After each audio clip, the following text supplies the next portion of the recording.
udah ketemu aja, ketemu. Ibu, begini dengerin saya baik-baik ibu. Ibu dengerin baik-baik. Ya, saya tidak boleh campur dalam urusan ini, oke? Karena ini urusan kalian dengan Bang Farhat dan saya pikir tidak fair. Tapi kalau ada saya bisa bantu di Tolong kemudian hari. menjembatani Bang Densu. Iya. Saya akan lihat ya Bu ya. Tapi saya tidak Biar mau. ada titik terangnya. Saya coba lihat, tapi saya tidak mau intervensi karena tidak fair Bu ya. Karena ini urusan Ibu dengan Bang Farhat, oke? Sampai situ nanti kita lihat ke depannya Ibu ya. Semoga Udah Ibu. capek saya Pak, ya Allah. Dananya buat anak Gini saya loh, kuliah. Ini Bang, kita harus bagaimana, kita nggak tahu harus bagaimana. Percaya sama saya Bu, kebenaran akan nemu jalannya. Ibu, saya tahu setiap air mata itu pasti dijabah ya. Dalam hujan lebat saya Iya, kesana iya, Pak. udah. Ibu kalau nggak bisa berpikirnya lebih tenang, masalah ibu tidak akan ketemu jalan keluarnya ya. Tuang kita di situ Pak, anak kita sampai nggak kuliah Pak. Kita udah capek Pak, ini terus capek. Nanti ada jalan keluar. Percaya sama saya ya. Saya izin pamit dulu ya. Tolong ya Bang. Tolonglah Pak Densu secepatnya. Makasih ya. Makasih ya, iya Bang, iya Bang. Saya selalu Bang Densu. Kalian sehat-sehat selalu ya. Iya Bang, iya Bang. Densu, Tanggapannya gimana Densu, nih Bang Densu? lewat kok. Pak Densu gimana nih kok? 16 kan investasi bodong tiap hari. Ternyata perusahaannya itu telah menang. Istrinya owner ditakut-takutin sama ES. Titipkan dana saja ke saya. Ternyata sampai saat sekarang nggak ada dana yang dipulangin sama Farhat Abbas. Awalnya gimana penawarannya seperti apa Bu pelan-pelan? Nilainya kurang lebih 55 M. Bagi kami itu sangat berarti. Dana saya sih nggak banyak, cuma 60 juta. Tapi bagi saya tuh rakyat berarti buat anak saya kuliah. Ya Allah, tolonglah hati nuranimu Pak Farhat, pulangkan uang saya. Ibu mohon izin Putun kalau boleh tahu itu penawarannya kapan dan kemudian gimana Ibu bisa tertarik untuk investasi itu Bu?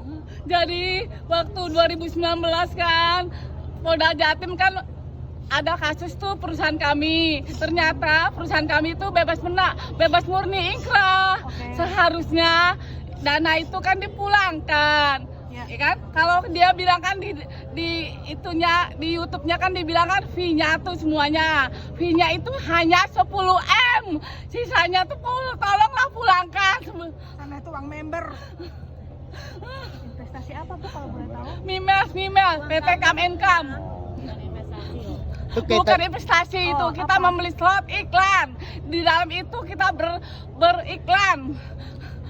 Kaitannya dengan Farhat Abbas. Farhat Abbas apa Bu? Kaitan kaitannya. dengan Farhat Abbas, dia itu lawyernya Elsa Syarif. Pada saat itu Ibu berkasus dengan Elsa Syarif. Tidak. Nah, terus? Jadi tuh Elsa Syarif itu lawyernya owner kami. Oke. Jadi tuh owner kami itu di dalam. Terus istrinya itu ditakut-takuti. Dana ini. Bang, maju Bang, jelasin Bang.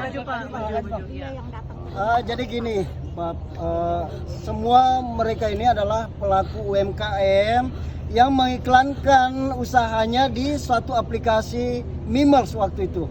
Lalu kemudian dadakan Mimels ini dituduh investasi bodong, tapi nyatanya ya di persidangan menang. Artinya tidak terbukti daripada pasal investasi bodong tersebut.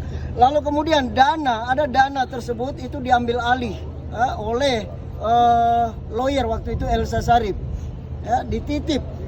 Nah, ini yang diminta nih oleh mereka ini ingin ya paling tidak ditemui lah, dijelaskan keberadaan dananya, biar jelas supaya jelas, jangan ada fitnah.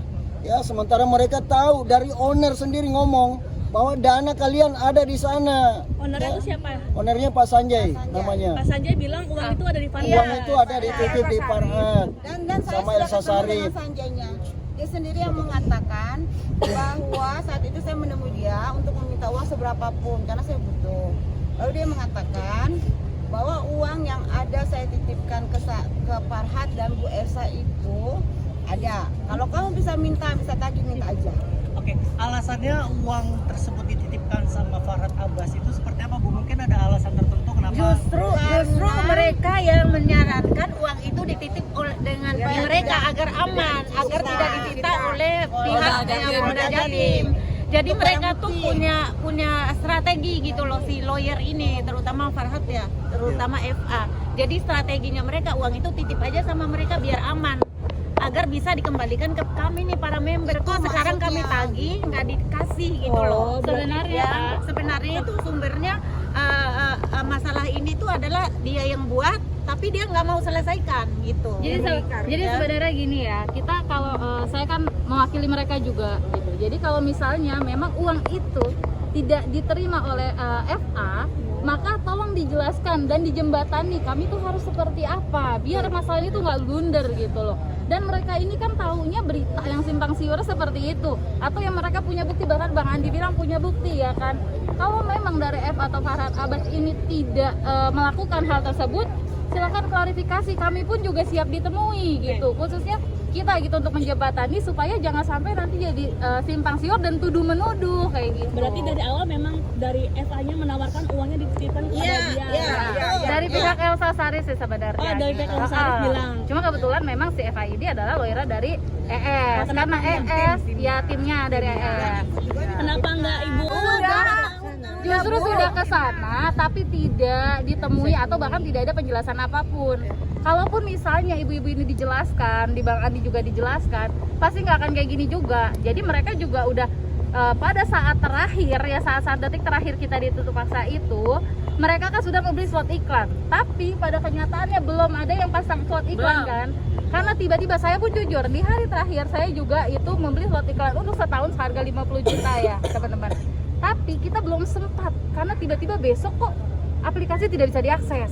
Nah inilah yang dipertanyakan sama teman-teman UMKM ini, karena kita udah nggak bisa jualan, terus ditambah kita uang segitu-gitu aja kayak gitu kan, untuk berharap bisa dapat bisnis kita berkembang nih di sini gitu, di forum ini gitu kan. Tapi tidak ada informasi bahwa kita tuh harus apa dengan adanya simpang yang emang dulu dari Bang Andi ya Bang, bahwa ada uang titipan tersebut, walaupun itu dianggap villayer ya kan, ada datanya itu 16M. Nah sisanya inilah yang kita pertanyakan, kalau misalnya memang masih ada atau bisa dipergunakan berbagi dengan UMKM kita yang benar-benar membutuhkan gitu loh. Jadi sebenarnya kita pengen Pak Farhat ini bergerak hatinya untuk membantu kita gitu, menjembatani ke ES seperti apa sebenarnya uang tersebut gitu loh. Terima kasih Ibu, semoga Ya. ditemukan titik cerahnya. Terima kasih. Siapa mohon maaf? Fasanta. Pasanta. Bapak namanya siapa? Andi.